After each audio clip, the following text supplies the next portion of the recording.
Muy buenas tardes, Padre Gabriel. Bienvenido. Buenas tardes. Y gracias por esta invitación.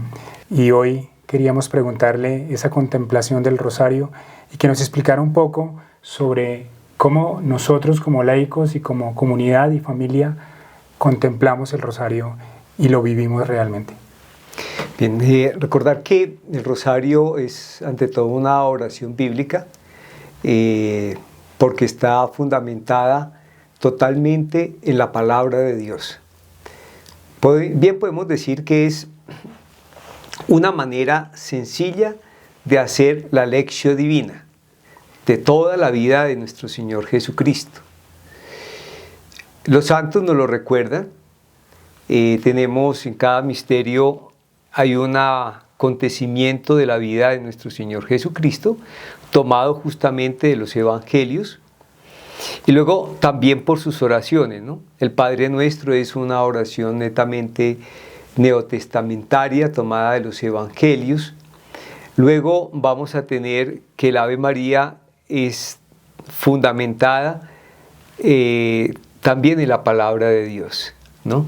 De todo el saludo del ángel, y viene unos elementos que coloca también la Iglesia por verificar que es una acción de Dios a través de la Virgen María que ha realizado en la Iglesia.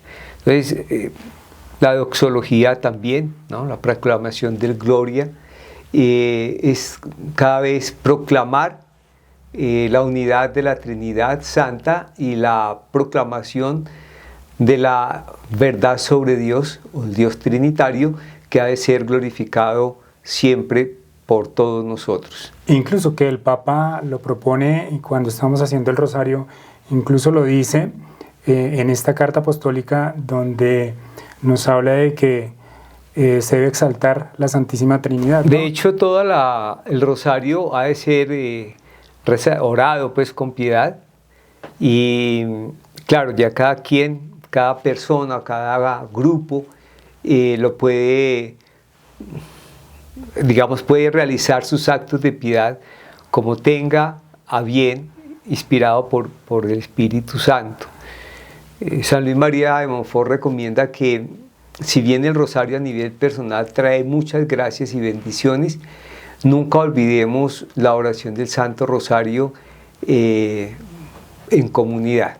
Creo que es también una acción eclesial que se realiza allí. Pasa muchas veces, hay muchas objeciones para el Santo Rosario y quisiéramos saber un poco por qué tantas objeciones de algunos hermanos nuestros, incluso criticando el Rosario de la Santísima Virgen María. Bien, yo creo que vale la pena tomar como principio la experiencia personal. Yo creo que nadie puede colocar una objeción al rosario si no lo ora. Más aún, si una persona ora el Santo Rosario, está llamado más bien a adentrarse en la grandeza de esta oración. Cuando uno hace objeciones, quizás no ha entrado en el mismo espíritu de la Iglesia, quien es la que recomienda esta oración.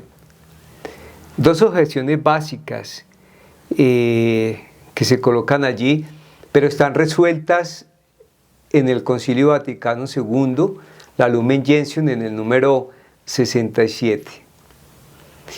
Este número 67 propone el culto a la Santísima Virgen María, exhortando a todos los fieles a difundir de manera generosa el culto a la Santísima Virgen María. Este culto básicamente tiene tres elementos, como lo propone la Lumen Gentium. El primero, que es la parte del culto litúrgico, y así la Iglesia se ha esforzado en hacer presente a la Virgen María dentro de la liturgia, en sus diversas maneras. Las tenemos en la Eucaristía, en la liturgia de las horas, hay unos oficios propios de la Santísima Virgen María, y en todas las Eucaristías para decir que la Virgen María está allí presente. Y en esto la Iglesia ha hecho un esfuerzo bastante interesante porque tiene Eucaristías y prefacios propios de la Santísima Virgen María. Dentro de estos actos de piedad justamente está el Santo Rosario, la oración del Santo Rosario, unido a las peregrinaciones, para decir que la peregrinación siempre termina en una Eucaristía. O sea, cómo la Santísima Virgen María va reuniendo y sacando de los pueblos, de un lugar, del otro, a la gente para unirla y conducirla hasta el encuentro eucarístico con Cristo. Y luego ya toda la parte trascendente que tiene pues la Eucaristía, ¿no? O sea, vivir la Eucaristía con la Santísima Virgen María, pero también con todo el acontecimiento pascual que acontece en la Sagrada Eucaristía. Y dentro de eso dijimos está la oración del Santo Rosario, que es lo que vamos a abordar ahora más tarde. Y el tercer elemento que ofrece el Concilio Vaticano II dentro del culto a la Santísima Virgen María es la práctica de la verdadera devoción a esta buena madre que tiene su raíz en la fe auténtica, nos dice el Concilio Vaticano II, y esta verdadera devoción a la Santísima Virgen que lo deja enunciado, pero propiamente no orienta a esta verdadera devoción. Tendríamos que mirar un poco la propuesta de San Luis María Griñón de Montfort sobre la verdadera devoción, verla dentro del contexto de la espiritualidad montfortiana y realmente como lo propone San Luis María de Montfort. Hicimos una visita a la diócesis de Florencia. Monseñor Omar nos decía: nunca tomen una devoción sin la espiritualidad. Entremos primero en la dinámica de la espiritualidad para agarrar la devoción. De lo contrario, la devoción sin la espiritualidad se puede fácilmente tergiversar e ir a tomar otros rumbos. Esto, digamos que es toda la parte del culto a la Santísima Virgen María que propone el Concilio Vaticano II, ¿no? Entonces, recordemos que la verdadera devoción es conocido más en nuestro ámbito eclesial como los 33 días. Y me parece muy interesante lo de la consagración en los 33 días.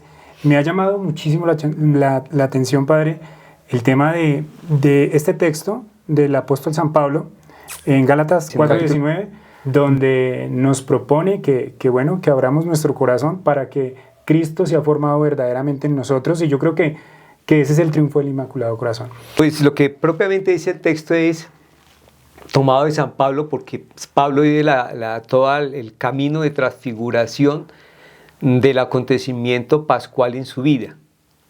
Entonces Pablo, cuando dice después de conocer a Cristo, dice, bueno, después de este conocimiento de Cristo, todo lo demás para mí es sencillamente basura.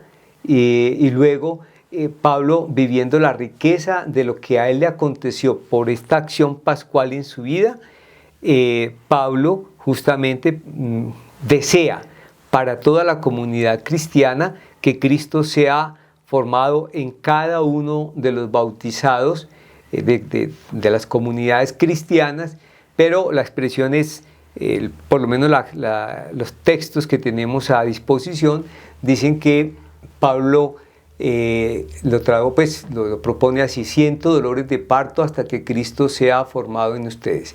Es para mirar cómo Pablo también, en la carta a los Efesios, dice: me pongo de rodillas ante el Dios, el Padre del cielo, el Padre de nuestro Señor Jesucristo. Y Pablo pide para las comunidades cristianas, le pide a Dios que Cristo sea formado en cada persona. Si le parece, nos vamos entrando un poco en la oración del Santo Rosario.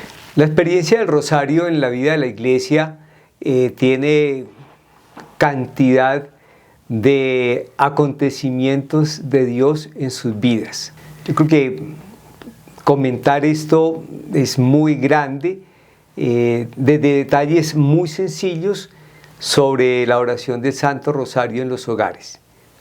O sea, la transformación de la vida de los hogares, de cada persona, donde se hace presente la Virgen María con la oración del Santo Rosario, son experiencias verdaderamente transfigurantes en quienes lo acogen. Y no podemos salirnos tampoco del contexto evangélico, como el Señor nos invita a orar, ¿no?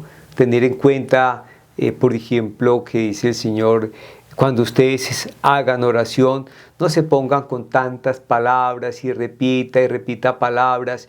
Y luego dice: no, porque su Papá del cielo, que los ama tanto, ya sabe lo que ustedes necesitan. ¿Ves? Entonces el Padre del cielo ya sabe lo que nosotros necesitamos. Sencillamente Jesús propone la oración justamente del Padre Nuestro, ¿no? Y bien, con esta parte volvamos a centrarnos en la parte del Evangelio.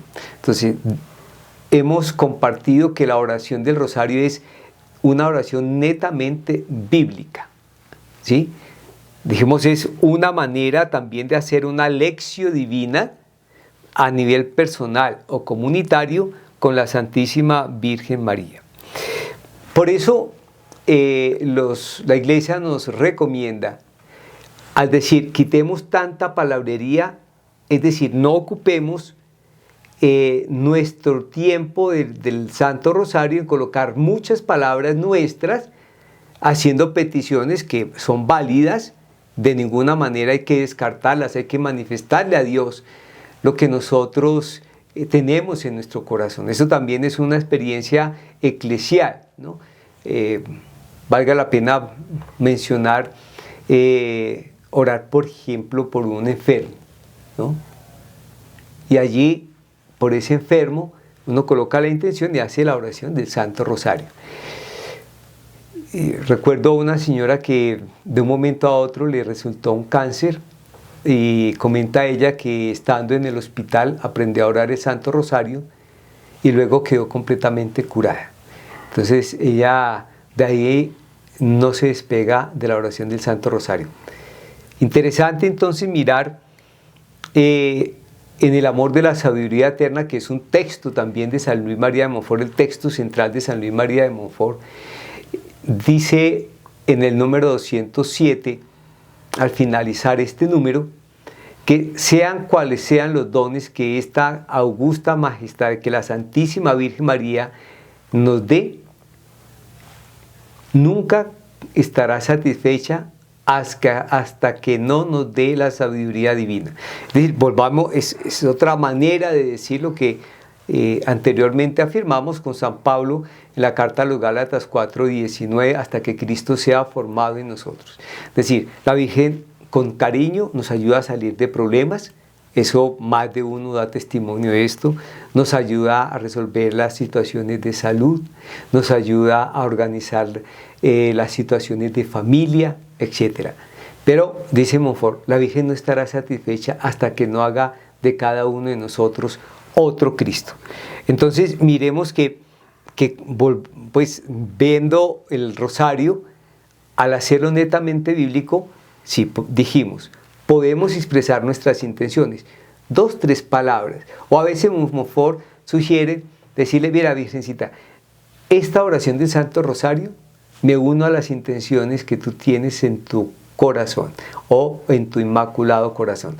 ¿Por qué? Porque incluso las peticiones que nosotros tenemos, así sea que estamos, digamos, en el hospital acompañando a una persona en su enfermedad, y ya dijimos, vamos a hacer el Santo Rosario para pedir a la Virgen la curación de esta persona. Ya eso ya quedó en el corazón de la Santísima Virgen María. Entonces, cuando vamos a hacer la oración del Rosario, podemos decirle: Virgencita, nos unimos a los millones de intenciones que tú tienes en tu inmaculado corazón.